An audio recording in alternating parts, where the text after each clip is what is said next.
Welcome back to whatever this is, episode 3. I'm staying consistent. Is it 3? 3, Is it yeah, the third 4? one. Yeah, no, it's our third one. Well, technically fourth if you count like the If you strike count the episode strike where one. we talk Yeah. about it. Yeah. Yeah. So, welcome back to Three Fries Short, where we normally talk about a wormhole show, but we can't right now No. because there's a strike. Well, We're it's getting almost. closer I though. was just gonna say, I Fingers heard a lot. crossed. Progress is being made, so soon we'll be able to talk about the wormhole show again, maybe, Mhm. hopefully. But until then, we want to keep creating content for you. And we are coming to you tonight with a really cool documentary from PBS. Again, love documentaries. But before that, we have some housekeeping, some really cool announcements. I'm going to let Rebecca take that on because, again, that's all your wheelhouse. Whew, it's a Woof. good one. Okay, we got a lot of things, and I think we're announcing this technically before it's officially announced, but it needs to be announced any second now, so we're just going to do it. Which is the companion, along with several other partners, are putting on a Stargate celebration on October 14th. Woo. It will be free to come. It's a live stream. It's going to be broadcast on all of our platforms, all of our YouTube platforms, all simultaneously. We are one of 4 different podcasts that will be able to talk to Brad Wright and ask him some questions. Yay. And we're super excited about it because Brad, when I talked to him the other day, he remembered us from the Stargate Legacy, the 25th anniversary, from our little video that we sent in. So I love that. I told him he was technically required since he said he wanted to be on the podcast. So Yay. so so that's happening on the 14th. I think it's going to be the standard companion hours, which is 11 a.m. Pacific, 2 p.m. Eastern, 7 p.m. British time. I can't announce the partners because I have to make sure that they've all confirmed, but I'm pretty sure they're almost confirmed. So, but start looking for that. I think it's going to be really fun to just all come together as again, I'm saying the word, but there's kind of no other way to do it as a Stargate celebration. And just show how big the fandom is, and maybe hopefully the powers that be can see things like this and see just how united a front we are and how big the fandom is. So Yeah. That one's super exciting. I can't wait to I think of course I'd like to talk to Brad Wright, but I think just being able to work together with some partners is going to be really neat for us all. So there's so going that to be one's other podcasts along with us as well. Yep. So it'll be cool. Yeah, I just can't announce them quite yet. So Gotcha. there was one last meeting that was happening today, and I don't know what happened with that. So we'll put it all up on our Instagram and stuff though once we have those details. Cool. So that's on the 14th, and then literally 2 weeks later. Are you guys fucking ready for this? Are you get ready? Get pumped. Like this is like when we launched. This was the dream. Goal. Yeah. I think I said it, and I just can't scroll back through that many texts or messages. But I think I said we're gonna make this happen. And we manifested this shit. We made it happen. So October 28th, again at that same 11 a.m. Pacific, 2 p.m. Eastern. So it'll be an early one for us, but it will be live. It will be free. Amanda Tapping is coming to talk to us. What? Oh. We did it. Can we talk about what it's gonna be about? Yes, yes. I want you to talk about that, Cristina, because you were the one that kind of it was bump set, match, whatever you call, I don't know. Bump set, spike match, whatever. There you go. Yeah, that thing. Yeah. Sports. It was a bump, and then it was a set, and then it was a spike. So you said it. So you tell us what we're going to talk about. So we're doing, but do we have it's homesteading with Amanda? So because when she was doing the last event with the companion and talking through, she made a mention about, I don't remember what it was that she started talking about her soap. That she makes her own shampoo, everything.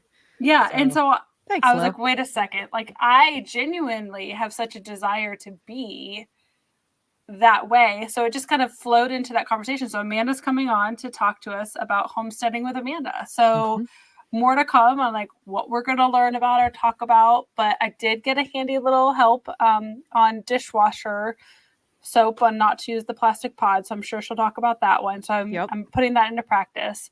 But I love this messaging. So I love that it's a way that we get to talk to her. we get to have this conversation, and also she gets to share something that like through COVID she really like flourished with. And being mindful of the strikes, and just even if the strikes weren't going on, I think I still value this conversation with her, because there's been so much rinse and repeat on these other topics, and like you can go find these answers to probably any question that would have been asked, but our ability to bond in this way or connect in this way, I think is really special. And what an honor to have literally the queen of now my heart too, because you know, queen of my heart, queen of all of our hearts. Come on. So don't tell her I said that though. I don't want to make it weird. Oh no. You see that I've left the picture behind me like every time I've done one, right? Yeah. It's just like I'm just gonna own it, I guess. But it's wild though. It's still wild to me that it's been 2 years, 2.5 years, 2.5 years. And in 2.5 years, we made that happen. Hell yeah. Yeah. But like, it's you can look back at all the dominoes that have fallen into place. There had to be a lot of dominoes. There were a lot of dominoes, but that manifestation and I think authenticity and just who we are as people, who you are as an individual, going down and pursuing passions, being super true to ourselves, and in just trusting the process, right? And organically getting there without any sort of ridiculous hustle other than just day in and day out grinding. I mean, I don't know. I'm just super lucky. I think I love this. Come to it in the right way. I love the topic that we're talking about for sure as well. Yeah. But that is kind of like, at least since the companion's been, evolving recently, that's kind of what we are striving for with our events anyway. And I think that kind of leads to that trust too, of like, oh, we did this embracing mental health thing twice. Can you like talk to us about this home study stuff, because we really want to talk about that. And so I think that's just that natural progression of building up some trust and seeming genuine about everything, just because we are genuine. I don't know about you, I like to just seem genuine. No, I'm kidding, but no, I'm super excited. We're all excited. We'll keep talking about it, I'm sure, ad nauseum. You're gonna be really tired of hearing about it by the time it happens, but it's gonna be great. So, but I'm happy that we're opening this up for everybody, so it will be a live stream. Tell your friends. We will gift this out. Yep. Amanda Tapping, pioneer woman. She always said she liked the idea of having her own show like that. So we're at least giving her one episode of that show. Yeah, so, I'm excited. I'm glad we're talking about something that she's passionate about, and not just like asking the same old questions about whatever that she's probably had asked a million times. Yep. I want to know how she makes soap and bread or whatever else she makes. She does make bread. She makes a lot of different things. So yeah. I'm so ready for it. Awesome. Cool. So that's Those are it the for big housekeeping. things. Yeah. So we are talking about a documentary. Cristina, you recommended it. It's called Our League. So do you want to tell us like how you came across this, why you're interested in this, and then we can kind of get into some details about it, and then the discourse and discussion, because that's where the bulk of the episode is going to be in our discussion. Yep. So for those who aren't caught up or aren't aware, so while we're in this taking a break, each of us are picking a documentary of sorts and kind of deep diving into it. So originally I had a different documentary in mind, but one, wasn't easy to find, and two, as I was doing a little bit more research, I honestly was just stumbling through like PBS and documentaries out there that were related to either art or the LGBTQ plus community. And I stumbled across Our League, and it wasn't one I was familiar with. And so I watched it. It's a really easy, like, watch 30, 40 minutes. And it is about Michelle, a trans woman in Ohio who came out later in life. And it's follows essentially her. It's an interview with her through her partnership with like the league at her bowling alley. And it kind of tells this like kinship between coming out later in life and being a part of a sports league, and the real kind of grit in it. And like Sarah's going to do a great job of like kind of walking us through like what the whole documentary was. Cause like Sarah, we've established is like the queen of just getting us in a really good informed space. And like, then we'll go into some discourse, but it struck a nerve with me, not in a bad way, but more of a cord, because I think a lot of times we romanticize our relationship with allyship and with what it means to show up or what it means to be a part of the community. And that's okay. But sometimes there's some realness to like what we have to like level with. Like, what are we okay with? What is it's not perfect, but I'll accept it. Or what is that kind of gradient? Because it's not always a flip of the switch. Sometimes it's a process and it's a journey. And I really appreciated the conversation that was being had, as irritating as parts of it may be. But for me, as the mom to a transgender youth, I have a much different lens of outside in looking at this. And it's interesting for me, the reason it struck a nerve is like, or not a nerve, a chord is like, what if my child hadn't been able to grow up in this space and went through 50 years of their life? And then later on, as a mother, there's this sadness that I feel sorrow no matter what the age or whatever, but also a lot of joy that people get to come out and have this. So the story being told, again, we'll go through it more about, that Michelle was always in there. There's ways that Michelle showed up throughout her entire life. And I think that's essentially where we started. And I appreciated how the story was told. It wasn't, like I said, over romanticized, but it also wasn't hypercritical. It was just very real. It was. That's hard to find when telling these stories. And it was very real. Good, bad, ugly. It told it as it was. So that's that. But Sarah, you want to kind of, or Rebecca, do you have any thoughts before we get into it? No, let's just get into it. Yeah. Perfect. So just like a brief synopsis, it's following an extended hiatus. Michelle Gazowski takes a risk by returning to her favorite local bowling alley in the Ohio Rust Belt after coming out to fellow bowlers as a transgender woman. While the alley's new owners made it seem welcoming space, the changes are hard for old school bowlers. So in that synopsis, and I think it's important that we take into account our geographic location. They call it the Rust Belt. If you guys don't know what that is, it's kind of used as a derogatory term to describe a region of the northeastern to Midwest United States that has seen drastic economic decline. So the Rust Belt region represents the deindustrialization in an area, which is often accompanied by fewer high-paying jobs and higher rates of poverty. The result has been a change in the urban landscape as the local population moves from other areas. So it used to be a very industrial space, typically like steel mills and auto, like you're talking like Detroit area, Pittsburgh, the Midwest, where there's like lots of oil, steel, and automotive industries. And as good old capitalism comes on in and ships those jobs overseas, these areas see a huge economic decline. The factories are shut down, they're left to kind of sort of decay, and people can't find jobs anymore. And it's very poverty stricken. People, it's not, like you see the movies of like the romanticized United States of like New York City and LA, or even like these smaller, cute little towns. This is the America like that nobody really talks about.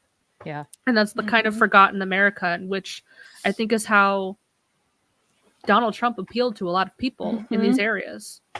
Yeah. It's around here too, with the textile industry. The exact same thing happened. Like Greenville, South Carolina was all textile mill town, and then everything got shipped overseas. So it's managed to find some other niches, more recently. But it was the same sort of deal for a long time. And Trump again, same thing, same deal. It really appealed to a lot of the people, and I understand why, because they feel like their voices were not heard, and that they're, the larger cities are getting more of the attention and kind of speaking for them, and that they're not being heard. So go ahead. Sorry, one more thing. I got to give you a book recommendation. There's a really good book called Strangers in Their Own Land, I think. Which talks about literally just that. Arlie Russell Hochschild, Strangers in Their Own Land, if ever anybody wants to read it. But really, really good, talking about how politically, these people were convinced, as they were, how that was used, basically. So highly recommend. Anyway, continue. So some key takeaways, just so that we can kind of set the stage geographically of where this takes place. The Rust Belt, it typically is from like New York through to the Midwest. Industries facing decline, abandoned factories, rusted from exposure to the elements, why it's called the Rust Belt. It was used to be a home to thousands of blue collar jobs in coal plants, steel, automotive production, and the weapons industry.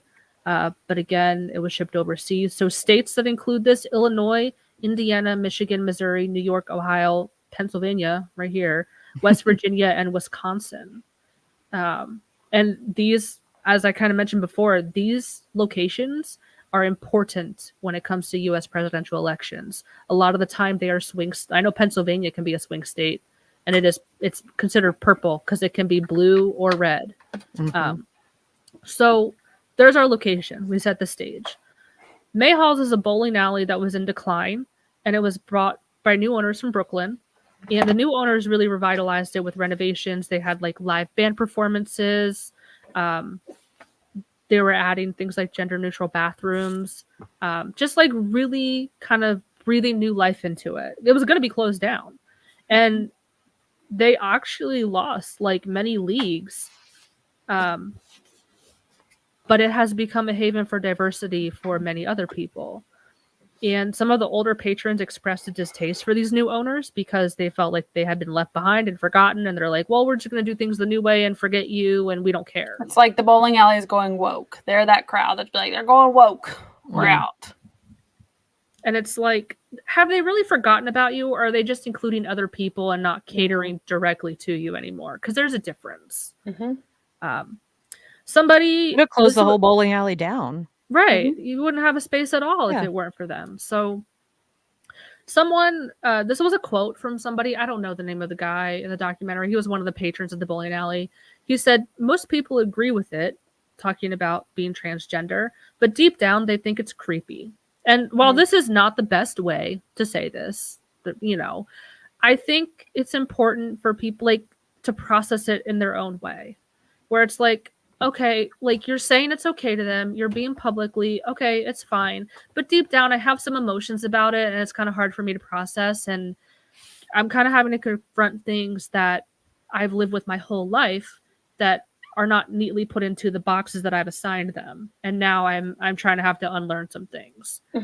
So and putting a pin in that for later, but I want to make a note of it so I don't forget because I didn't put it in the notes. But that conversation where but it's creepy. I want to dive into later that a lot of times I feel that that's because, to your point, they are having to look at something within themselves and they don't like that they may not be as not okay with it as they're supposed to be. And they don't like the feeling in them because it's making them feel not quite straight. And that is why it feels creepy, because it's forcing them to also break their space of binary. And they don't like being forced out of their binary. So truly. So then Michelle, she's kind of present throughout this whole thing. And she recounts her experience of being a transgender woman who came out later in life, in her 50s. She works at her local grocery store. We see her like as a cashier, which is like, yes, girl, I love scanning groceries. That was so much fun. I get it. She would cross-dress when she was younger as a way to express herself, as an outlet. And she talks about her relationship with her family. She doesn't really talk to her family at all anymore. We don't meet anyone from her family, which is really sad. We don't even know who is in her family, if they're alive at this point. She talked about her mom in a way that sounded like she was not alive anymore, because her mom actually, there's that one conversation where she's talking about getting the catalogs delivered to their house. And then she's like, we had one conversation, and it was, I cross dress, and her mom was like, who do you think you think I'm an idiot? Of course I know you do. And then after that, mom would give her the catalog and be like, while you're at it, order me this thing out of it or something. So I think mom was actually accepting and open, but she died before Michelle came to, really understand everything about herself. So we see other patrons of the bowling alley, some of the older patrons that had been there before, they're giving their thoughts on like trans individuals. They had that meeting where they were talking about putting in gender neutral bathrooms, and there was an older gentleman that was kind of like against it, or maybe he didn't understand it. He was kind of speaking out against it. There was a point where somebody was talking about Michelle was using the women's bathroom, and they said like, oh, there's girls that were in there that were bothered by you being there or something. Or I can't remember like exactly, but it's the bathroom situation. Like, it's always the bathrooms. I think there's like this a lot of concern about bathrooms. Well, here. Oh, go ahead. But then I had an epiphany the other day about this, but it's the same thing with human trafficking, which I listen to a podcast you're wrong about. They talk about human trafficking and what it really is. And it's kind of like made to be this boogeyman of like, this is what there's a zip tie on the roof of your car or whatever, and you're gonna be whatever. Like those kind of urban legends that you hear of like how people get trafficked, or creepy dudes in women's bathrooms. It's like that has nothing to do with the trans person using the bathroom. That's just a fucking creep being a creep.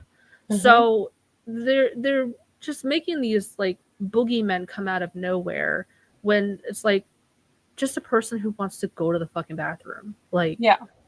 And like, I think just to make sure that this doesn't derail, because I think with your point about the human trafficking is that like, it's the point of that it's not this, it happens in a much more subtle way. Is like, right. At that point, just to like make sure that gets said so that doesn't ever get like edited. Like, no. The point is like, it's not this like, a lot this of unknown person that's going to come grab you. It's typically someone you know or whatever. So like in that space, sex trafficking, like that's a very different way. I just want to be careful that we carve that separate space. And a lot of human trafficking happens to runaways, prostitutes, people who have been turned out of their home because they are gay or transgender.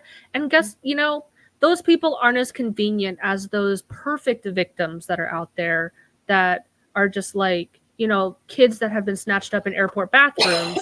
Like, it's that quote of like, I can't find it right now and I'm kind of talking in circles, but like, it's much more nuanced than what people give it credit for. And they just make this giant boogeyman of like, ooh, someone's going to snatch your kid out of the airport bathroom, versus like, actually people who are trafficked are typically sex workers or runaways or gay transgender youths who have been kicked out of their houses, and then they end up in situations where they become trafficked. So that aside, just say the same with the bathrooms. It's people, I don't know how to say it any other way, but like they take a situation of like 1 in a million of, again, like people who are being creeps and a cisgendered man pretending to be a woman to gain access to a woman's bathroom so he can like do creepy gross shit. So like here's like this epiphany I had twofold on it, is that like the idea of like the people in the bathroom or in the locker room has always been this misogynistic like ideal, right? That's always happened, that like men like to look through the people and like watch the women. Okay, so that's where one lens of, I think, a majority of this view comes from. The second is that men's restrooms are set up so different than female restrooms. We're all in stalls, like they're in open urinals, like seeing everybody. So like their mindset that like everyone's just exposed and pissing and everyone can see everyone, like you can't see shit in a female bathroom. Like, and I think that I don't know why I was thinking about it. It's like, I don't know if they just think we're in there like all just running around with no stalls everywhere, but like that's just in my set, like coochie out, But like that's where I'm like, I think because they are so used to their open urinal space mixed with this concept of a peeping Tom mentality, it just gets like perpetuated in their thing. But they're not slowing it down and be like, our bathrooms are so different. We are so private. Like there is no room for anything. The worst you might have is like a little sliver in the door when it doesn't like line up all the way. But like, anyway, the whole bathroom thing honestly becomes comical to me, because I'm like, they just don't actually understand how. To be honest, like honestly, now that you mention it, why are urinals even a thing? Like, just put toilets. Just put as many stalls as they have in the girls' bathroom. men can sit down to pee. It doesn't make you gay, I promise. Like, you can sit down to pee. It's okay. Yeah. Like, you don't have to stand up and like piss everywhere. I don't know if that's like a marking your territory type of thing. They don't understand our bathrooms. They also don't understand crime, it seems, because whether there's a rule in place or not, that's not going to stop somebody that wants to like commit a crime. You know, but that's where they're perverse thing. And again, this is like a question I have for later on, a discussion point, but just kind of being brought to stop. Like, it just, what's the terminology? Like, everyone has their own intersectionality of like how they approach a situation or a bias towards a situation. And like those two things that are constant in that culture or that like environment being grown up in is the idea of like it's acceptable or like cool to like peeping Tom on women, and then this like bathrooms are a free-for-all mentality is just a recipe for this story to just get like completely like hitched and run away with, because it's easy to tell for them. Women sit here going, it's not true. But anyway, and I mean, if they're talking about putting in a gender neutral bathroom, there are bathrooms that are literally a toilet and a sink, and it's one. That's it. There's no stall. Well, so it's like in the documentary, it is. They even said in that meeting, they're like, it's single bathrooms. Like, every house has a gender neutral bathroom. Correct. Like, Did you know? Spoiler alert. So, I find it interesting, but also in the documentary, there really was that only like one true point of like we're a little weird about it, and a part of it felt like maybe they forced that dialogue a little bit for the documentary, because overall I think that there were definitely those who were not aggressive towards Michelle but not accepting, and they were off on their own. I think there are those who were tolerant but not accepting. And then those who were accepting or wanting to be accepting, but still not there yet. Like the one league mate who had said at a toast that like while he didn't agree with it, he supported that Michelle had a right to autonomy, and then showed up at the Pride Parade and showed up. And I think that this is what a 60-year-old man showing up. And so anyway, so that's okay. Yeah. That's essentially the documentary recap. And overall, like the message that I took from it was just like extending grace to people who are still adjusting and learning about the LGBTQIA plus community, because many people in rural America have lived the same small town their whole life and simply not been exposed to different kind of people. So it's going to take time. Like, nobody's perfect.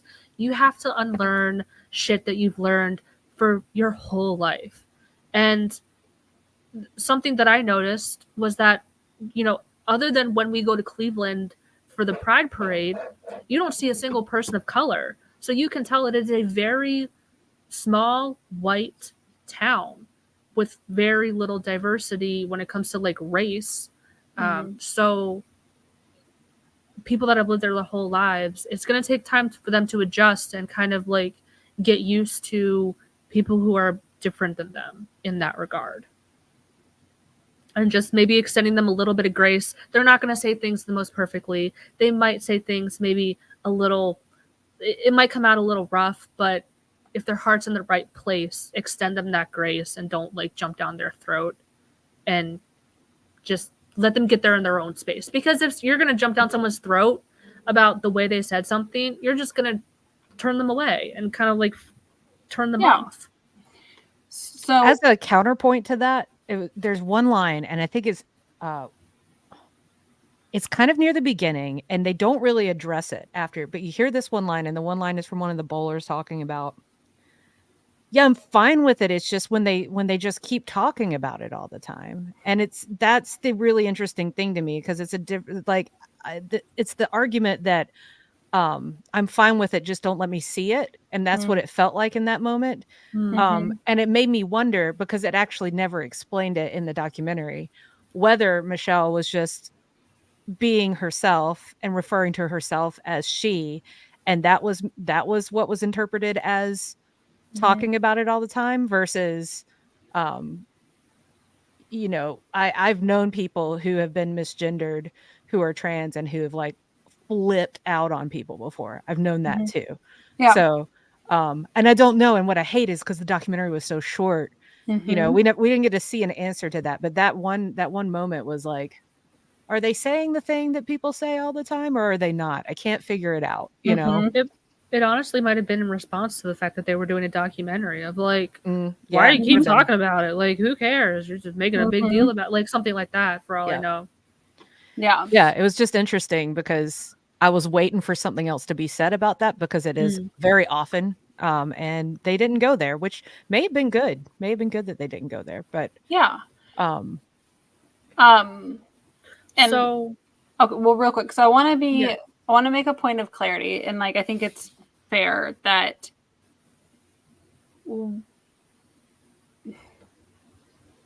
everyone's where they're at is valid, and those so like to your point, Rebecca, you have known some people, and I've known some people who do lash out and do get upset, and that is very valid. We do not know people's experiences, and this is people's like identity in crisis. This is their identity fighting for every inch that they've been given, and I think that's a fight that is never given enough support nor credit. I think this particular person I was talking about too, they work in for the first responder world, and they are set up for failure as far as everybody that's around them that refuses to actually. So when somebody who actually innocently does it, because this is what happened, the person who did it, it was an accident, and they were like, oh, I'm sorry, blah blah blah, and they still flipped out, but it's because of the years of like before the build up that happening. And that's why I'm saying, like, I think that oftentimes, like, that's a great way of explaining it. Like, the catalyst is never really the root cause, and so like that space of, again, going back to like allowing space to calm, retrospect, let people kind of talk through it. And before we kind of go to the next things, I put 3 links in our notes, but the first one was one that is really just tips for allies and just some really interesting bold points that for those who are listening who maybe don't know or would like some like quick like ideas. So this one is from GLAAD, and I just want to read through this very quickly. There's no like much discussion unless you guys have discussion on it, but I want to just put it out here. I just dropped it in the chat too. So perfect. So one is just a reminder, you can't tell someone is transgender just by looking at them. Cannot do that. Do not make assumptions about a transgender person's sexual orientation. Sexual orientation and gender are different. And those are very, very different things. And I think that's where a lot of confusion occurs for come watch my feature film, everyone. Yeah. Nice little plug for that. Rebecca's film is going to go have some great conversations on that. If you don't know what pronouns to use, listen first. That's a really big key. Listen first or ask. Don't ask a transgender person what their real name is. That is highly offensive. That is a big no-no. And understand the difference between coming out as lesbian, gay, bisexual versus coming out as transgender. Going back to, those are 2 different things between sexual orientation and your attraction versus your gender and your identity. Your gender identity is how you want others to see you and how you want to show up for the world, right? Like how you want to be, right? Did I just mess that up in a weird way? Why did my head just jumble what I was just trying to say? Your gender identity is how you want the world to see you and how you want to be seen by the world. Sorry, my cats are also like just anarching behind me. So like my ADHD is really trying to like stay focused here. But coming out as gay, like your attraction is like who you want to be in relationships or who you're attracted to. So again, very, very, very different things. This one. But can I sidebar this? Bonnie Please. Watched the documentary with me and had me pause it at one point and asked that difference, and I was like, I'm so proud of you for just asking. So too. Like, that's how you learn. And she got it as soon as I like, you know, put it that way. She's like, oh, okay, yeah. So anyway, just good on Bonnie. I love that. Yeah, I love that. I think this one's really important, and people do not pay attention to this one. Let's be careful about confidentiality, disclosure, and outing. You will put someone's life at risk because violence against transgender individuals is oftentimes done by acquaintances or by those closer to them that know. And you're putting them at severe risk because you do not know who has it in them to act or lash out. And that is, of all the things, do not ever disclose if you do not have consent to disclose that fact about them. And again, my cats, I'm so sorry if you're hearing like the death of a cat in the background. I don't know what's happening. Respect the terminology that they use to describe their identity. Hey, kitty cat. I heard that hiss that time. Do you hear that? I heard that one. Yeah. So have a little intermission. They are in the closet. They're in my closet. Oh my god. That sounds like Ergie and Luna. Get out here. Get out. Because we're not going to get anything. Get out. Do you still hear them? Yes.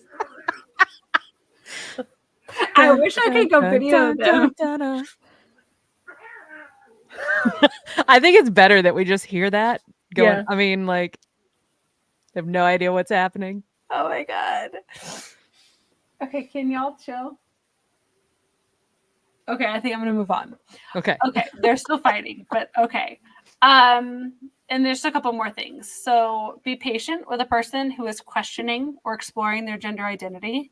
I think there's a lot in this, and Rebecca later have questions for you kind of around your journey and your path. And understand that there is no right or wrong way to transition, and that is different for every person. That's another big one. Not everybody shows up to that space in the same way, and it's not for us to have any sort of expectations on that. And final is, don't ask about do not ask about genitals, surgical status, sex life. That is a no-go. Do not do that. And finally, avoid any backhanded, there's more, but I'm going to leave on this one. Avoid any backhanded compliments or tips like, you look like a real woman, or you're so brave. Like, those are very out of touch. And again, there's a whole list, like Rebecca put it in the chat, but I just think those spaces, those points are really important to kind of lean on. Is that summary of it all? How if someone is saying they exist and want to exist is how they should be able to exist. It is not on us to question it. It is on us to make sure that they're safe, they feel valid, they feel seen, and that's it. So, and I think it's important, like, if you are someone who may have asked somebody those questions and not come from a bad place, just out of true curiosity, and maybe like, and you hear that, you're like, oh man, like, was I an asshole?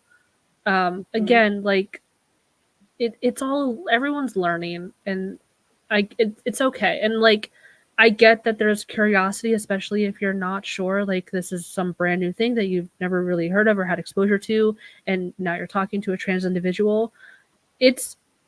I get that you're curious about, especially like the medical side, what that all entails, what the transition could look like medically.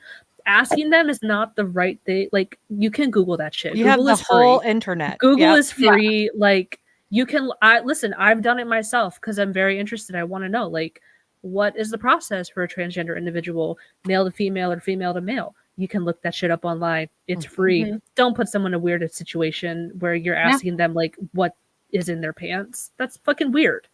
Like, and just an, like, personal note, like, as a red-haired person, how many times people ask me, oh, do the curtains match the drapes? Or does the carpet? That's fucking gross. So, like, that, just for me personally, that's uncomfortable. I can only imagine what it's like for a transgender individual. It's creepy, and it also goes to that level of when you're talking about race too, of the whole, like, the onus is not on them to educate you. No, so right. Like, they don't owe you an education on it. Right. So if you want to know, find out for yourself, you know, like. Yeah, absolutely. And I've been in situations too where it's like, listen, can I ask you something? And like, if you don't want to answer me, that's fine. You don't have to. But like, hey, just have a question. Because like a coworker of mine, she is white. She's married to a black man, so her kids are biracial. I was like, hey, like, I have a question, and feel free to like tell me to fuck off, like, you know. But let me know if this is unacceptable. But I actually, because she's white, I asked a question about like, did you ever think about like your kid's hair and like, did you have to learn how to take care of your kid's hair as a white woman? And she was like, actually, like I grew up around like a lot of black people, so I already knew like how to do. But I was interested, and she was very nice about it, and she wasn't offended at all. But again, I get if you're curious and it can be Googled, just Google it. Don't ask a person and make it weird about when it comes to anything like that. Yeah. And I think it all comes down to like, if you know you have a safe space with that person, you know, safe space. Like you know, if you're unsure, then you probably shouldn't do it. Correct. Like that's the moral line. Like if I'm unsure now, like in that space, like, cause Sarah, you've always done a good job of like with me, same thing, because we also have a space of trust where I will give you a true answer and I'm not offended by that. So I'm not afraid of or upset with anything that may come my way. But like, yeah, if I had just met someone off the street, I wouldn't pose that same question without knowing that it's okay to ask that. And I think that's like you build that over time. Yeah. Okay. So that's the first article. Yeah. So that's the first article. And the other two links are not necessarily something like to dive into, but I just wanted to share it with you too, and kind of as a reference point. Yeah. I mean, we'll talk about it, but I put together some discussion and topic questions that I wanted to kind of volley between Rebecca, Sarah, and myself, just as some conversation and tie it back into this documentary and things that I saw come up in it. One of the first things is the discussion. Actually, let's do this first. I think this might be good. So while it didn't come up in there, was specifically a conversation around non-binary versus transgender. And I think this is a space that while the documentary did a wonderful job with the realism of Michelle's story, I think there's an additional space as we go through this conversation to have a conversation around what it means to be non-binary versus what it means to be transgender, and how do these conversations kind of apply to all.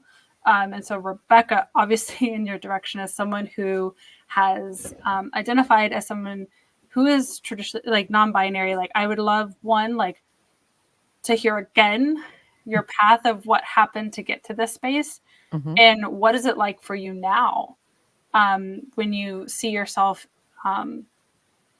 existing within the community.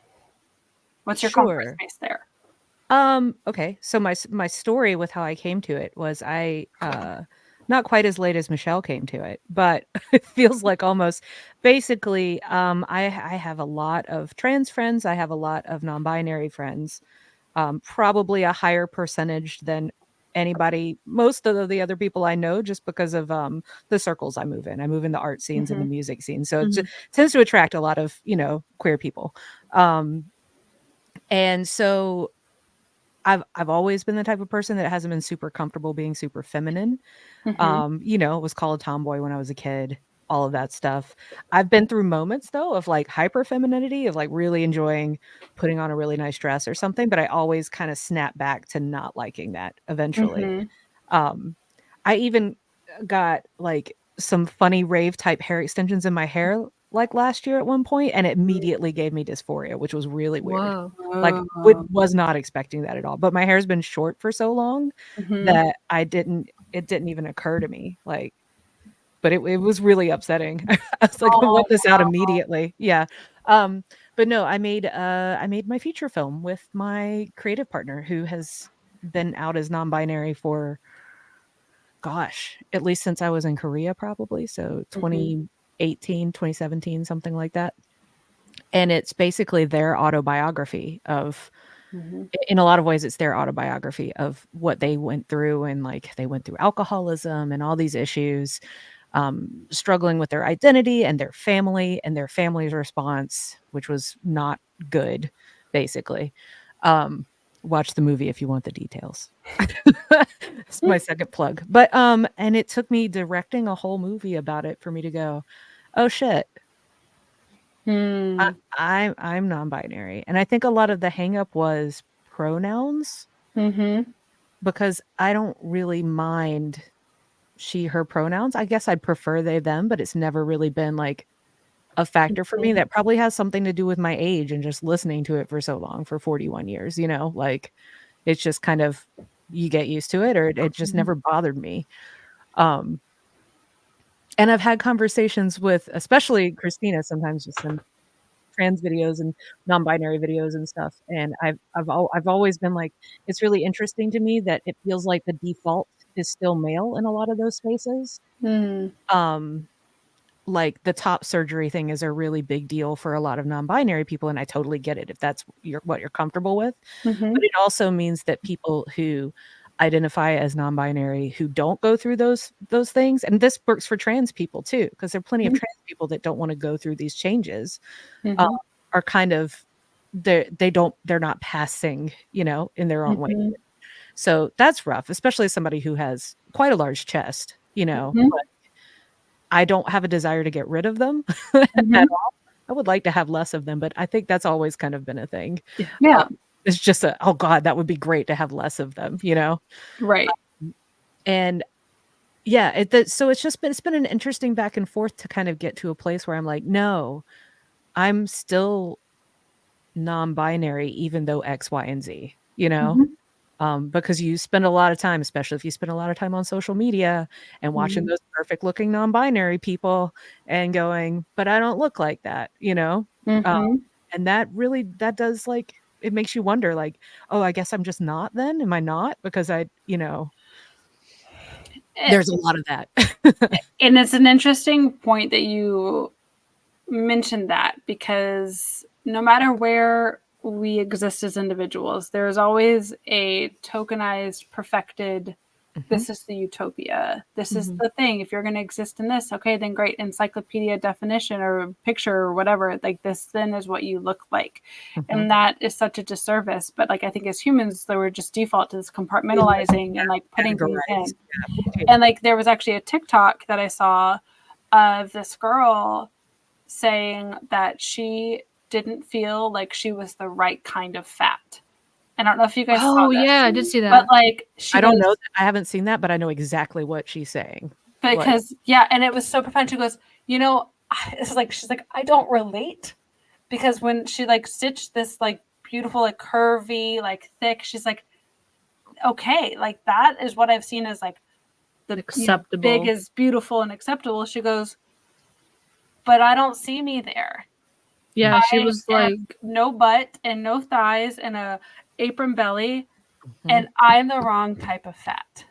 And how do I see myself? And it's that same conversation around, it's only as good as the most perfect version of what it is in society's view. And if you are different than that, then where do you go? You're like this like outcast, and it's so hard to find confidence in yourself if you don't fit into that space. And so that, what you just said, really resonated with me, because when I watched her video, I was just like, gosh, like how isolating, how tough to just continuously, and I think we all have versions in different spaces, but like, anyway. Yeah, it's like there was this commercial that was on, because after we watched the documentary, Bonnie and I watched an episode of 30 Rock. That's what we're currently binging. Love it. So we were watching a commercial, and it was like some skincare commercial, and there was this person on it that looked as non-binary, probably with long hair as you could get, you know, like they just looked that look. And my mom afterwards was like, was that a trans woman or what? I was like, could be non-binary, I don't know.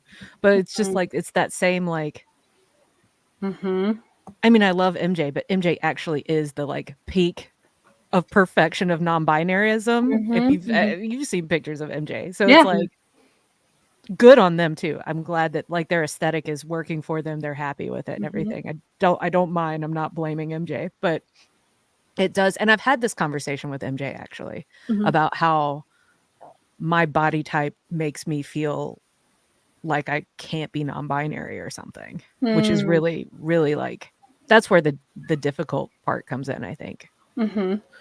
I can tell because it just touched an emotion. Like, if you're okay, yeah, I'm fine, but I can tell, like, I can feel it. So, interestingly, And I think, correct me if I'm wrong, but non-binary can mean anything. It can be somebody wearing dresses, somebody wearing pants, which like reminds me of like the Old Navy launch of their non-binary. It was just like beige and pants, and like, oh god, why were there no dresses? Dresses can be gender neutral, so it can. That's the beauty of it, is like, yeah, you see like the poster child for like a non-binary, and like they're very androgynous looking, and you could see them either way, but that's not what it is though. It's literally either or everything. Like it's not one or the other. Right. There's actually a ton of subdivisions even under non-binary. Well, because then there's like the whole space of like in working in fashion, we've had an entire discourse and conversation, and how many times I've had to go back to my like teams around. There is also this additional difference between gender expression and gender identity. I am a cisgendered bisexual woman who shows up with an androgynous expression. That is my profile. I am not feminine. I do not wear dresses. I do not wear heels. I wear a very androgynous aesthetic. Like, and if I do wear dresses, like I am not hyper feminine, but I 100% am cisgendered. And that conversation around that, and like to that, like kind of split again, is that how I dress, how I style myself is also different than how I see myself in the mirror. And that's like a deeper layer that, again, that's like not everybody's going to go to that space. But I think a willfulness to understand that, everyone's point, like there's no one right way to do it. There should never be. And we try to, then like, you get back into a binary conversation again. Exactly. And that's the whole point of non-binary, is that that's the whole point. Yeah. It's like, it's, so, and that's okay. So like second bullet on this. So this is kind of a question or dialogue to both of you. We've touched on a little bit, but the documentary, I appreciate, gave space for the mindset that there's not one right way to be transgender, in the sense that there was not a lot of discourse or discomfort from how Michelle chose to be herself. And Michelle was going through like voice, like there was some voice lessons happening, and like that was something that was very important to Michelle. That's not important to some individuals, but to Michelle it was.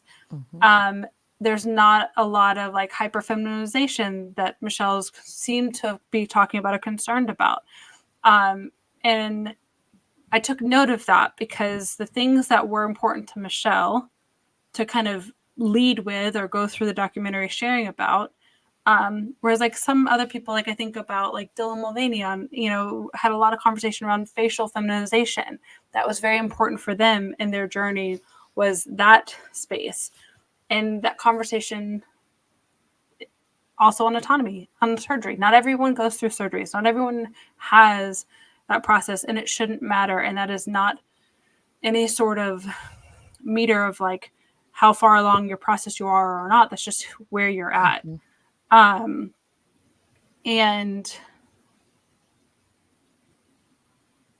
I guess maybe my question on this to both of you is not even in this concept of your thoughts on what it means for someone to show up as transgender, and this is like a safe space, but and if I were to say, think of a transgender individual, I'm curious what comes to mind. I honestly think of trans creators that I know. Like my first thought was the Mercury Stardust lady, the trans handyman. Which Michelle reminded me a lot of, actually. Yeah. Very much so. Yeah, and she's super cool, and she's like coming in for the landlords and helping renters fix their shit because their landlords stink, and she has a book. And I don't know, I just think because it's so different, everyone is so different and expresses themselves so differently, I can't think of like the perfect trans person. So you just think of people that I guess, or like who comes to the forefront of your mind. And that's who I thought of right away, honestly. And if you want to be now I don't want to feel like an asshole, but like if you think of like okay, if we're going to judge, like, aesthetically speaking, like, maybe there are some trans people that pass better, or that are more passing. I don't want to say better, like that, like Laverne Cox, the actress Laverne Cox, Orange is the New Black. Mm-hmm. Like, that would be someone who I could walk down the street and, like, I wouldn't know. She would just appear to me as a woman. She would pass completely. So I don't even know where I was going with this. No. But I think you're onto something. But I think I want to give you a space to like say it in a way that like is in the right vibe, because I like knowing where like you're going. I think I know where you're going with this. I think okay, so like some people may consider somebody more trans or identify them as trans if they don't pass enough to like the quota of society, whereas like if somebody can pass fully and move through society and nobody questions of like, okay, yes, they look like a woman or they look like a man, versus someone who is trans that might not fully pass for one reason or another, their voice is too deep and passed by societal standards, not certain standards. I'm gonna give you these volleys because I know your heart and I know where you're at, but just so there's no like potential sound bites in this space of like the societal like passing terminology. Yeah. So I think people, again, like people want to put things in a box. This is male, this is female, this other thing is trans, because they're kind of a little bit of both and I can't really put them in one box or the other. But then if this person passes to a certain standard of society, then I can put them safely in the female box or the male. You know what I mean? Like, I think it's all about binary. It's like right, their but comfort. I think it goes back to like their comfort, and it's not about their comfort. Yeah. So I think it's also they wouldn't identify somebody that they don't know as trans as being trans in the first place. So they would never picture that person as a trans person because they don't know that that's a trans person versus this, like, for lack of a better term, the more like what they see as what all trans people are. Like that's what, because that's what a lot of people around here, I'm pretty sure that's what they think all, every trans person is like fits within that thing. So I've had fights with people about it. So this is where I wanted to go with this. And this is, I think we all have this space of the initial thought is like thinking through those individuals who maybe aren't aesthetically in a binary. And those are the ones that I think we think of as more of like out of a concern, or they're the most at risk, or like there's like that's the group that is kind of in the spotlight. There's another group within trans community that I don't think gets enough support or spotlight in the sense of mental health and check-in. And I've started to follow more trans men on TikTok. And the amount of warfare mentally that can go on for those who are considered societally passing, that are privileged, in not, I'm doing air quotes, I don't actually mean privilege. They are in a space that would traditionally be unsafe for women or trans women. Right. But nobody knows that this man is transgender. And the conversations that are had,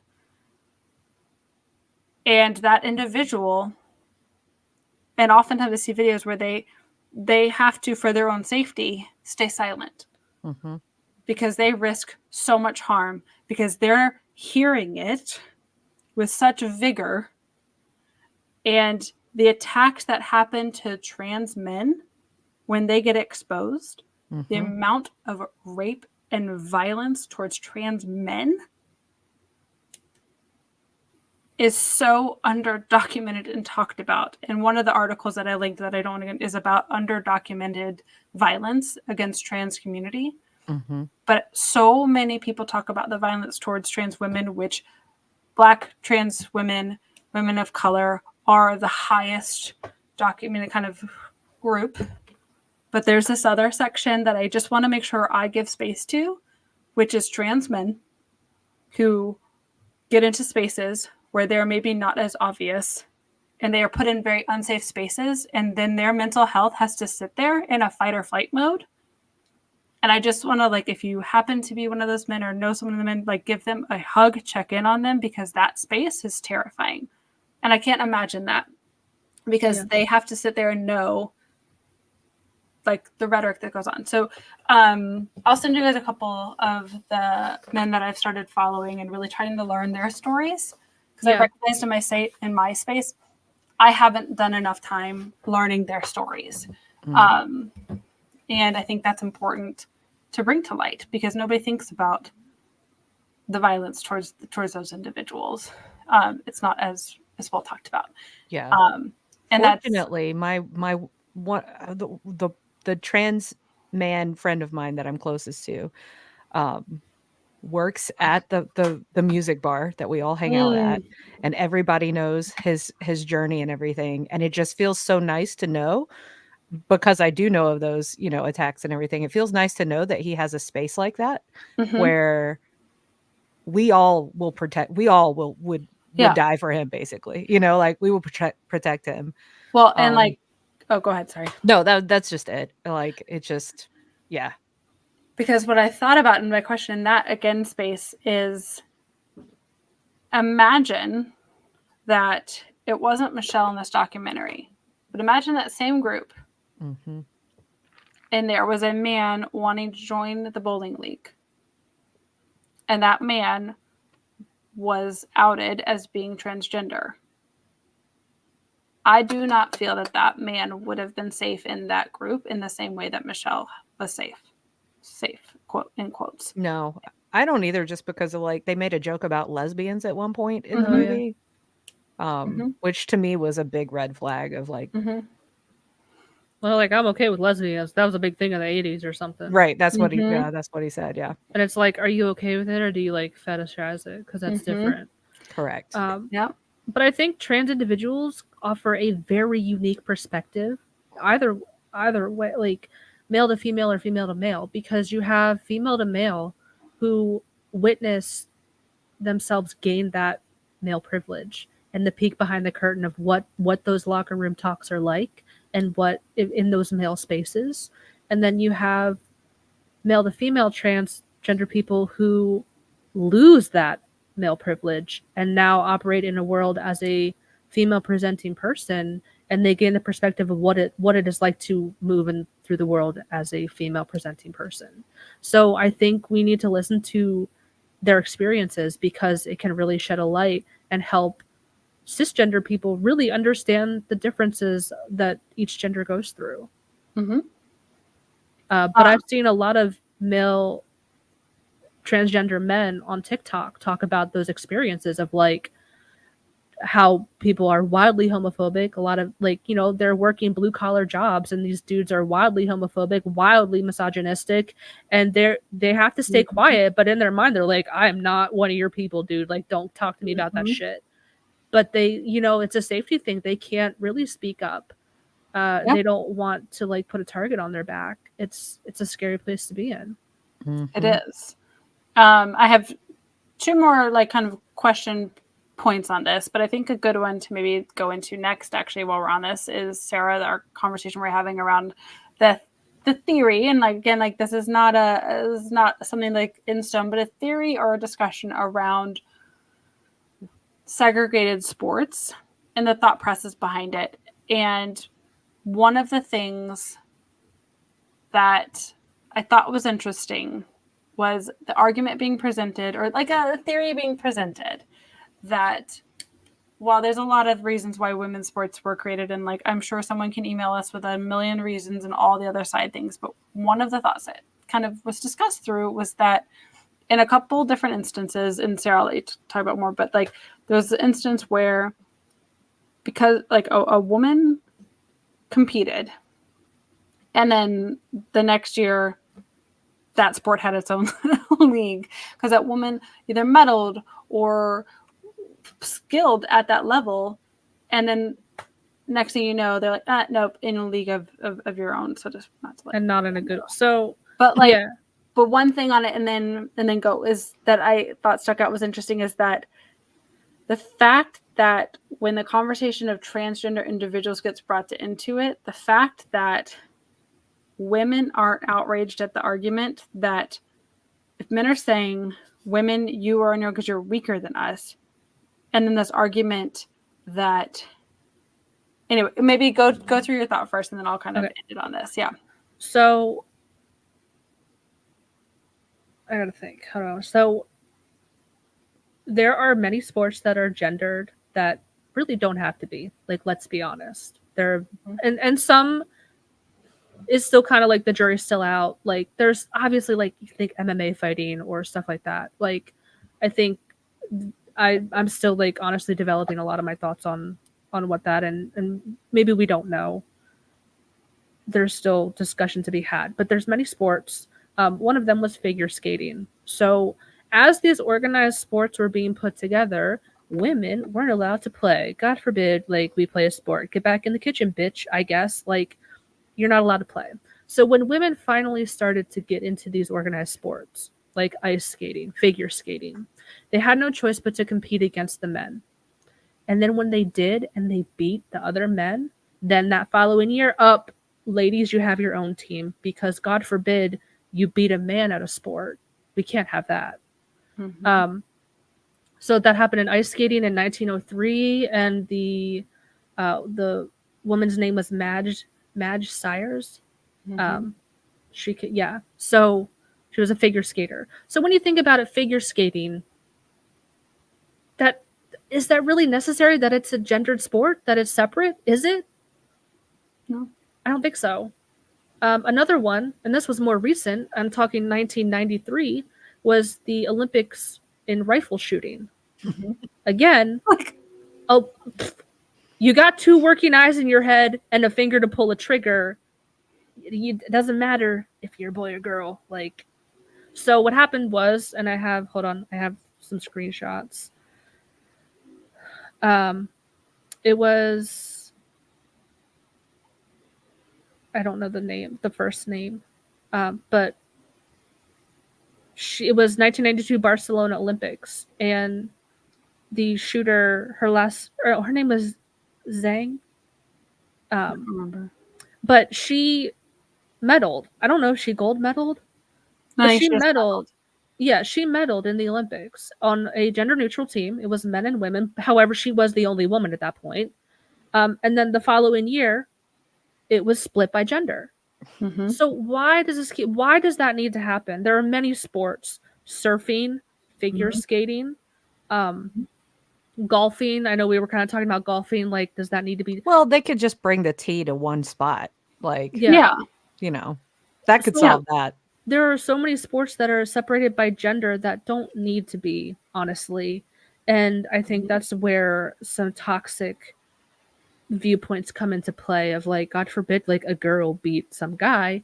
And I don't know, there was this urban legend. I don't know if it's true or not, but it's still kind of cool to, like, think maybe it could happen. But the young girl who struck out Babe Ruth, have you guys seen that, like, viral internet post? I'll have to find it, but I don't know if it's true or not, or if it's, like, internet lore. But after that, women couldn't play baseball.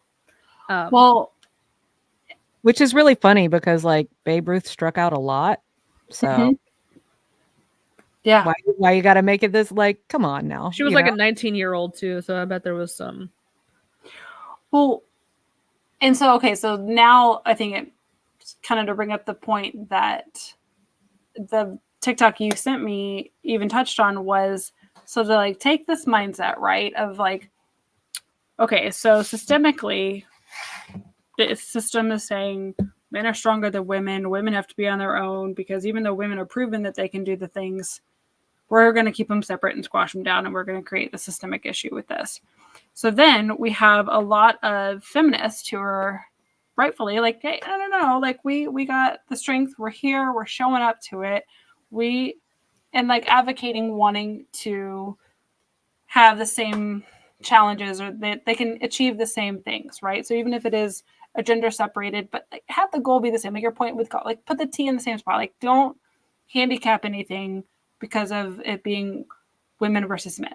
Yeah. So this weird phenomena is where in this world where there can be some extreme turfs of saying, you know, we're strong, we're this, but then you're also buying into this narrative that like transgender women can't join your league because they have a biological advantage. And there's this conversation that goes on around, so which one is it? So you're going to get upset, but then like this transgender woman can't join because you're also buying into the argument that then the narrative being spun that like those who were born male have the upper hand, and they're getting caught in their own kind of spin with it.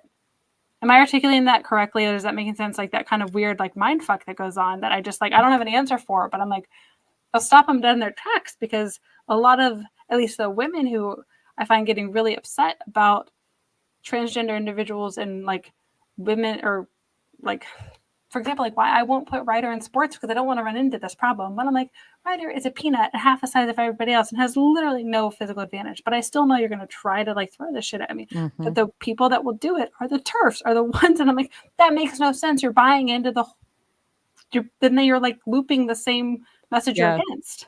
The thing is, especially with kids' sports, there really is there's no difference. No biological advantage at that age. None. No. In fact, a lot of times girls develop more quickly than boys. So actually, it kind of goes the other way. Yeah. So anyway, so like, I don't want to like do a whole deep dive on that, but I thought that was really interesting, Sarah, what you shared about that thought process, and then the like irony of bringing it back into like transgender individuals in sports of like, it's almost really like no advantage. The way that TikTok video ended, and that TikTok video was a part of a larger Vice documentary about trans athletes, which was very fascinating, very educational. I highly recommend it. Mm-hmm. What it come down to, like the way that it ended was like a call to action to cisgender women of like, you should be mad because they're basically saying you suck so bad at sports. Literally every single cisgender man on the whole planet can beat your ass. Mm-hmm. And you should be mad about that because it's true. Mm-hmm. Like it really is true. Like really, literally every man on this planet.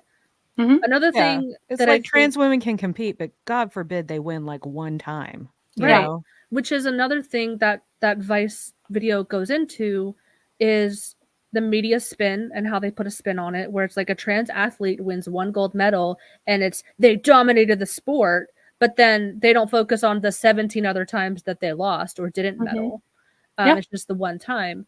They also go into like people who have spoken out, like on women's team specifically, about how they were beaten by a trans person. And we're talking like, girl, be fucking for real. Like she placed 17th and the trans person placed like 5th. And it's like, if that trans person hadn't been there, you would have placed fucking 16th, girl. Like you wouldn't have gotten any further. You still kind of suck. Maybe practice more. But it's like, I think what it comes down to is, and this is the part that really like infuriates me the most, it's people who have never honestly given a shit about women's sports in their whole fucking life, piping up and being like, they're ruining the sanctity of women's sports. Mm-hmm. And it's like, name someone who's not Serena Williams. Have you ever watched a WNBA game in your whole life? Like, do you know anything about women's sports? You probably just watch fucking football and maybe some basketball, and that's it. And now all of a sudden you're a crusader for the sanctity of women's sports. Get the fuck out of here with that. I don't buy it for a minute. I don't. It seems so disingenuous. That's that triggered in me a thing. So my ex-husband was obsessed, truly actually obsessed with women's soccer. But it was out of his desire to like, be like token, like, I know women's sports, because he loves soccer. So he's like, I know all the women's things. I'm a good support of feminine agenda. Look, I'm all for female sports. And like, but the thing is, the only reason is because at the end of the day, is very like sexualized for him. It's very much fetishized. And like, so you really didn't care. Yeah, and women's sports are severely underrepresented. They don't get nearly as much funding as like the big dogs like the NFL or the NBA.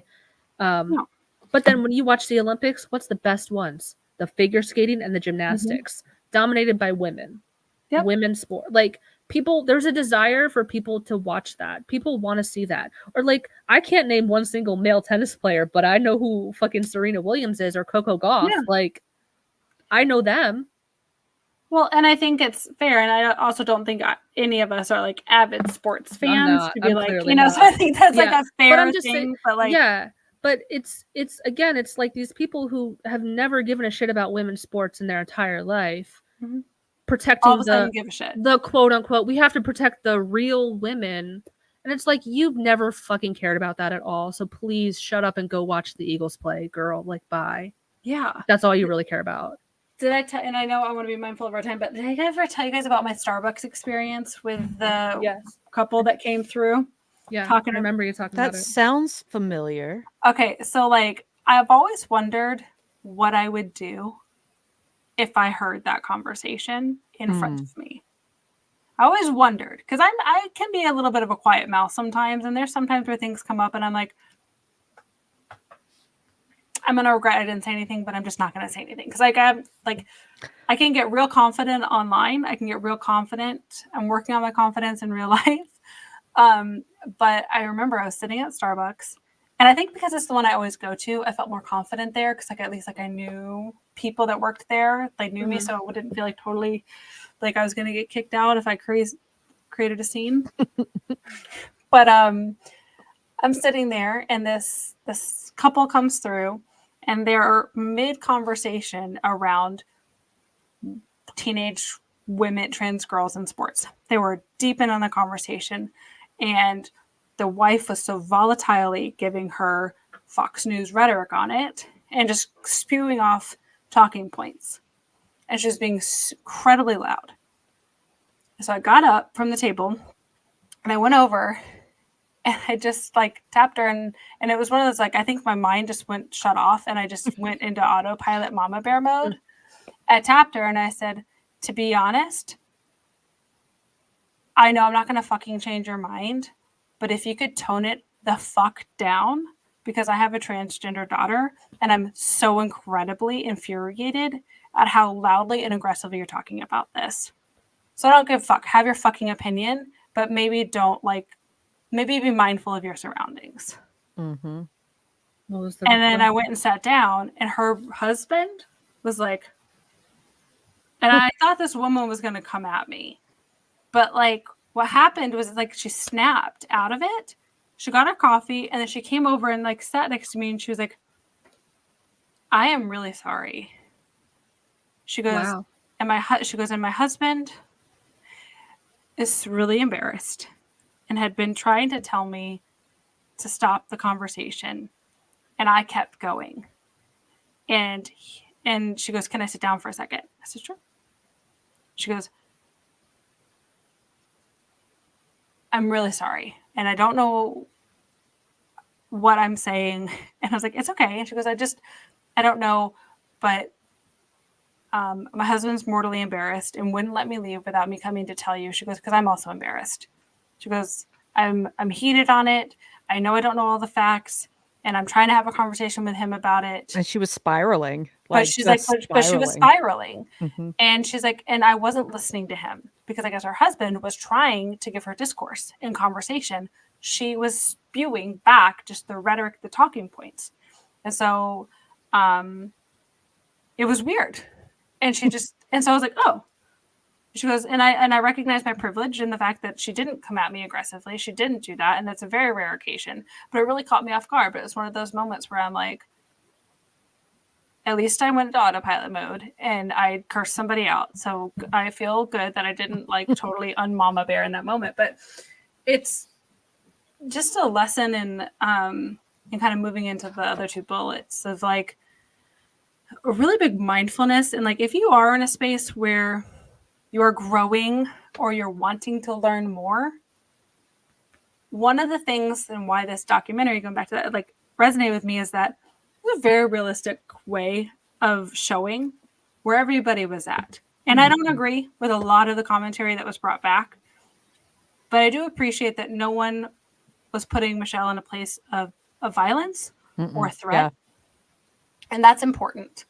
And that's one of the themes that I think should get talked about, and kind of what Sarah, you kind of launched us with was this conversation of support, not just tolerance. And so I think a lot of it is tolerance. I think a lot of people live in a space of tolerance. They tolerate it.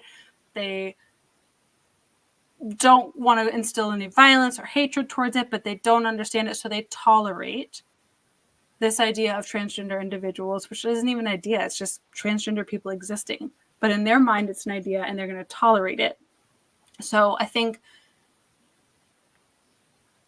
a question for each of you to end, just like, what is one thing you think would be a good way to show support versus the tolerance? Because I think in tolerance, it's the like not ruffling the feathers, letting people say, I don't respect, or it's their thing, not mine.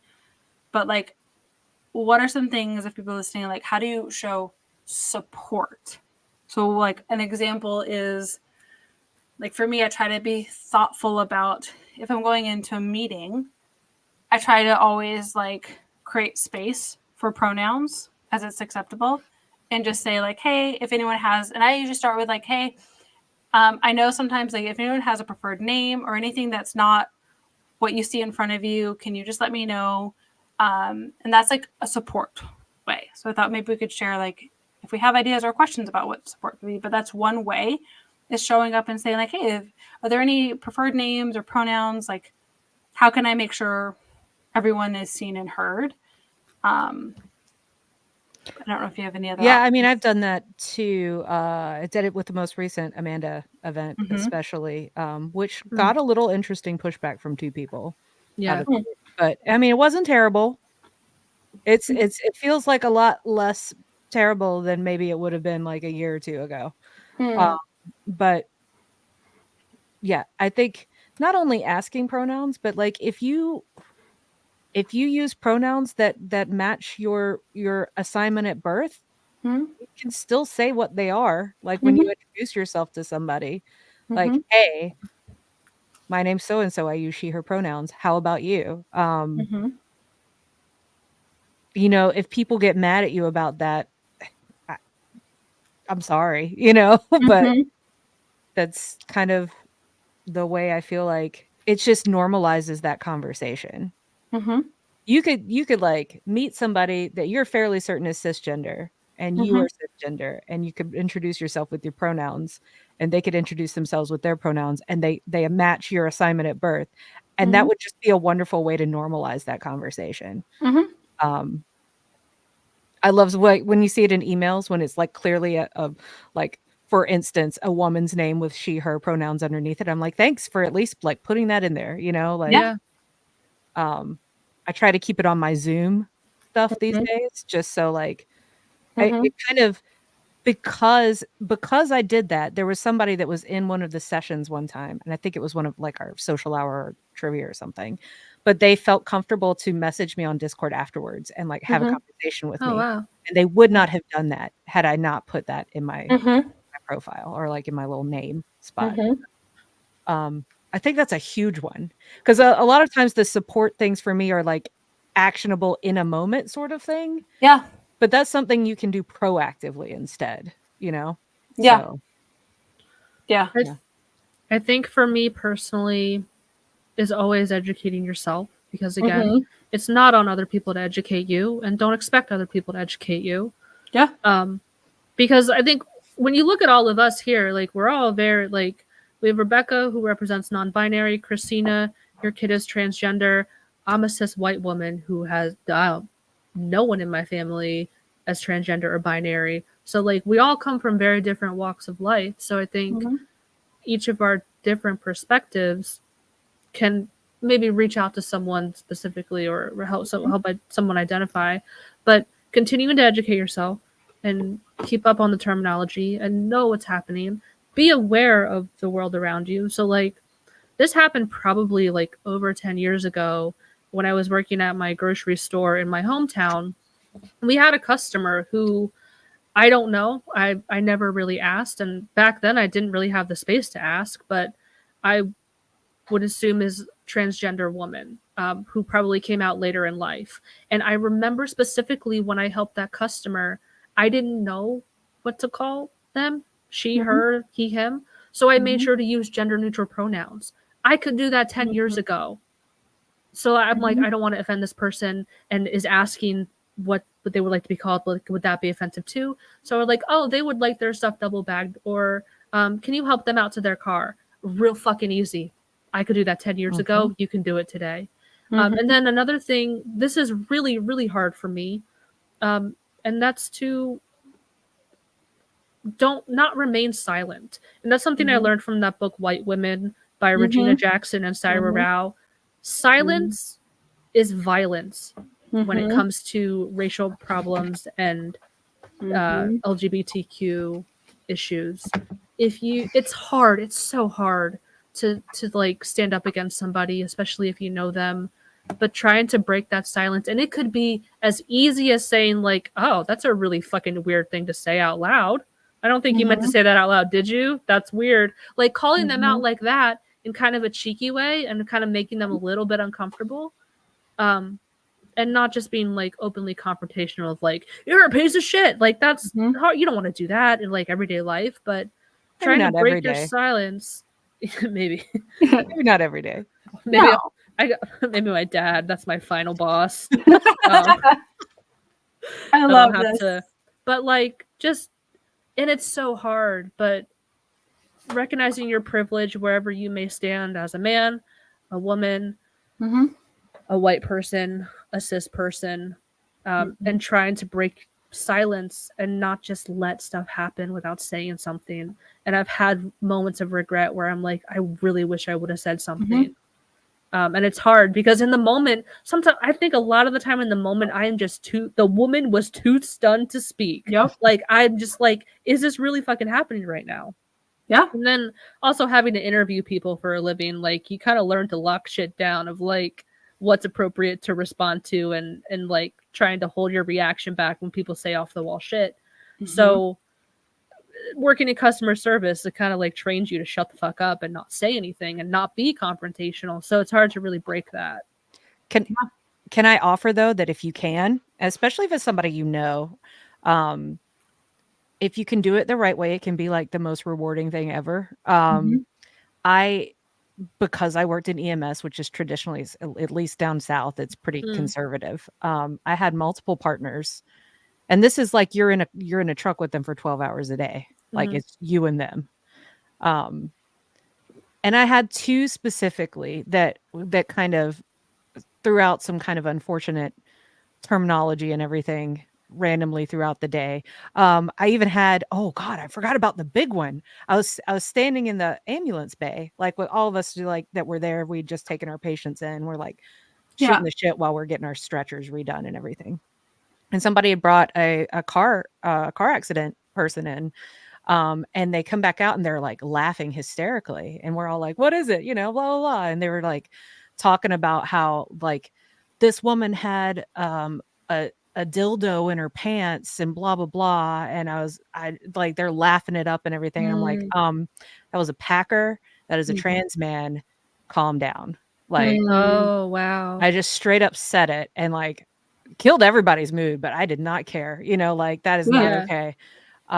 And then a couple of, but that one was like a little weird. But then I had one partner in particular who said something one day and I kind of just corrected him. I think they said the wrong pronouns for somebody.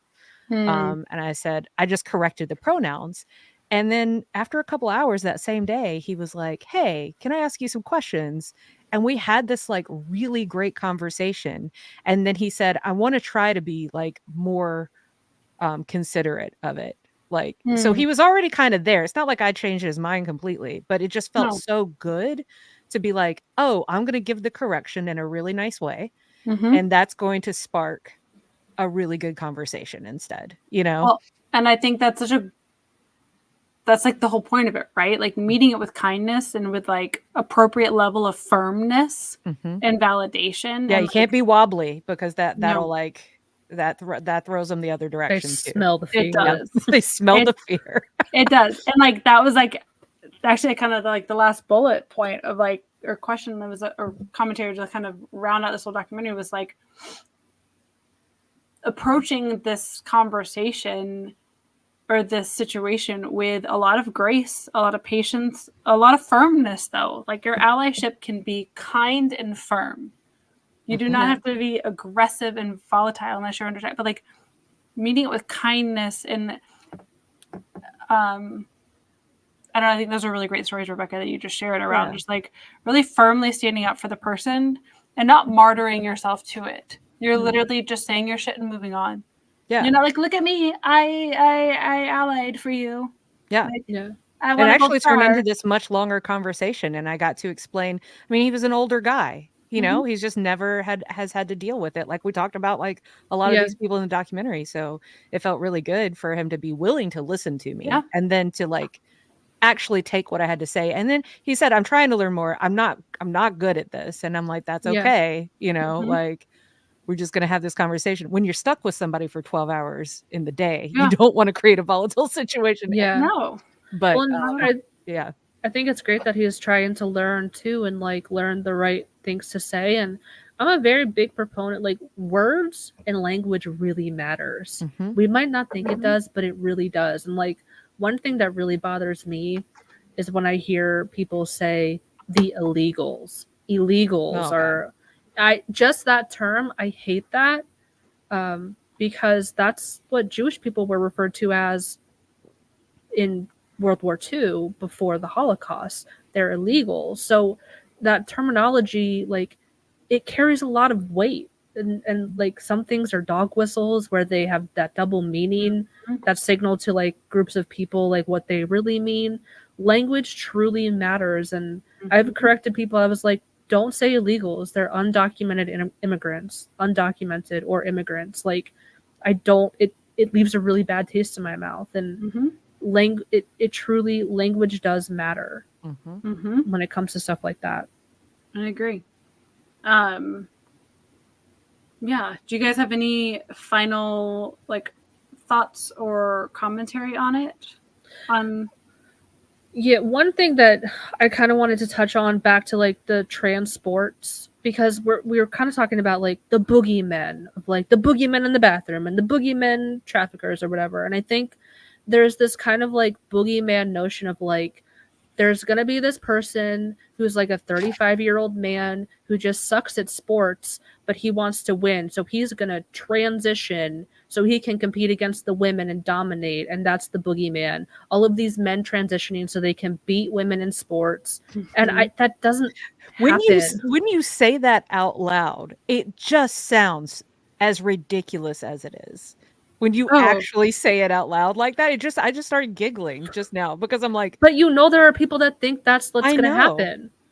That like, oh, they've been a man for 35 years and you know, now I'm going to play basketball now that I'm a woman for 6 months. Like, I really don't think that happens. And the conversation is always changing and evolving when it comes to sports. And I don't know everything. I'm an idiot. You don't ask me shit because I don't know. But I think it's important to keep an open mind, and maybe there will be other ways that we can determine. Like a lot of fighting is done weight class.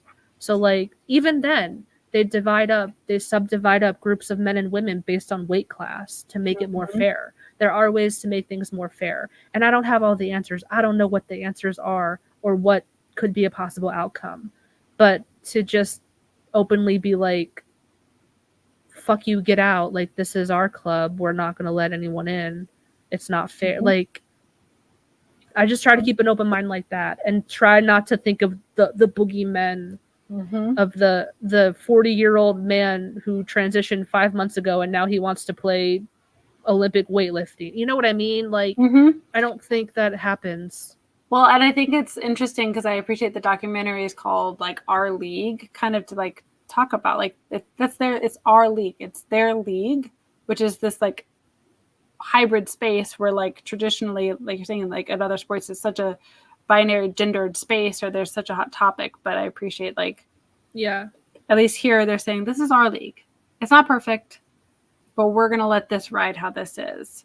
And that's anyway. And I think I watched it on YouTube, and I was telling Rebecca before we started, don't read the fucking comments.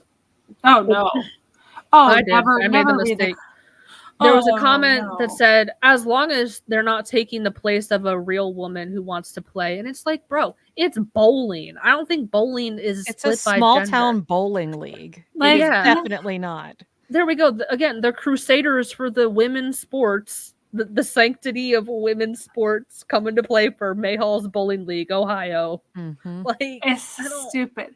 Yeah, no, don't ever go to the comments. It's a cesspool of just awfulness. Don't ever go there. But, I would. Oh, go ahead. No, you're good. Go ahead. Oh, mine's my final thought though. So if you've got to finish your thought. No, I think that's it. Just just be aware of the boogeyman and the spin that whatever article you're reading, whatever news outlet, they're all trying to put a spin on it. So just take it with a grain of salt, because that trans woman who's dominating, she might have won one time and lost 5 other times and not even medaled. So just take it with a grain of salt and just keep educating yourself. Mm-hmm. Yeah. That's okay. my final thoughts. I'm going to bring it maybe a little down, but I was thinking about the non-binary side of this, like sports and other categories argument, and it's become very apparent to us. MJ was just in a different feature film that just premiered called Live Screamers, which if you guys have an opportunity to watch it, it's an indie film. It's amazing. It's like a horror movie, but it's a video game, and it's wonderful. And it's not the like style of horror movie that is just like terrifying. Also, there's the case for this. Oh, can you give me 5 minutes? Okay. Sorry, everybody. Ryder was coming. 5 minutes. I can finish it in 5. I got you, Ryder. Anyway, it's a really good movie. They premiered it at a horror fest. It got nominated for a lot of things, and the discussion before the nominations even came out between the director and MJ was like, if you get nominated for acting, where are you gonna go? Yeah. And then that's turned into us too, because I think MJ's acting in our film is amazing, like phenomenal. But where do they go? There is no category for them. There's literally no category for them. And that's in sports too. Yeah. You have people like Nikki Hiltz, who's on TikTok, if anybody wants to follow them, but they're a non-binary runner, but they still have to run in the women's category. One or the other, yeah. But the announcers are at least starting to use the correct pronouns, which is pretty cool to hear when they do it. But there's literally no place like in acting. Why are we splitting up acting? But if we didn't, here's the argument: if we didn't split up acting between female and male, they would probably all go to the men, all the awards. So what are you going to do? It's just really unfortunate when you think about the way all of this is set up, basically. So that's my final on the non-binary side of transgender comment is, let's all petition to like make things more accessible for everybody and try to do your part for that. Yeah. Because we joked all the time about, oh, MJ, this would be your Oscar scene if you got nominated, because there's this amazing scene in the movie. Like, they act the hell out of it. Yeah. And then it's like, oh, shit. But you would have to accept either male or female category for that to happen. And that's like, the thing that kills me is that like art is subjective. Like, you don't like the fact that you would think like if it was all one category and that like men would just sweep, and it's like, why like, yeah, I mean, I don't know that they would sweep like the more indie stuff, but they would sweep the Oscars. No, yeah. And like you think of black people, like how many times I've seen like the slideshows on TikTok of like winners of like the best supporting actress from 98 to current, and it's all white ladies, and I'm like, this is fucking depressing, man. It's white ladies, and then like Halle Berry one time. Halle Berry, and then Michelle Yeoh this year, yeah. Anyway, everybody, we need help. We need to make this world better. That's my trying to uplift that comment. Yeah. So, hold on, I have a thought, but I'm doing a mom thing because I failed before I got on here, and I can't fail her for another 5 minutes. I was supposed to put V-Bucks on her account, and she's been waiting. Oh no. She's been waiting this whole time. Hold on. Oh God. Bless it, Ryder. Bless. It's okay. Okay, they're on there. Okay, good. She's all good. Okay, so Sarah's thought is continuously educating, right? Keep educating yourself. Rebecca, yours is keep creating the space of equality for that non-binary, and like being aware and like realizing that like there is that space that also needs to exist. Correct? And I think like I might want to just leave it with like give a lot of grace to this whole world and life we're in, to be kind, to be curious, be mindful, and be curious about yourself along the way. Be open to what you're going to learn about yourself as you're going through this journey about learning about what it means to like see people who they are. Because you may learn a lot about yourself, and that might be the scarier part. It's not that it's accepting of them, but it might be that you need to be more accepting of yourself. And if you're not in a space where you feel safe doing that, seek out a therapist or someone who can help you have those conversations safely. If you do not feel safe in that discovery phase, and like it can be really triggering, like, so I want to leave with like, be really kind to yourself and get the right support and community as you're going through it. Because you may need a village to get you through it, to deconstruct, to rewrite some narratives. You're not meant to do it alone. And the community would never isolate and should never isolate you for that process. So that's what I want to leave it with. There we go. All right. Okay. Well, if we do another episode before Brad, I don't know what it's going to be about. We'll figure it out. We'll figure it out.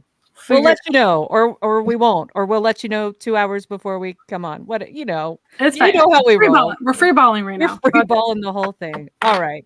With that in mind, I'm gonna roll these credits. Bye.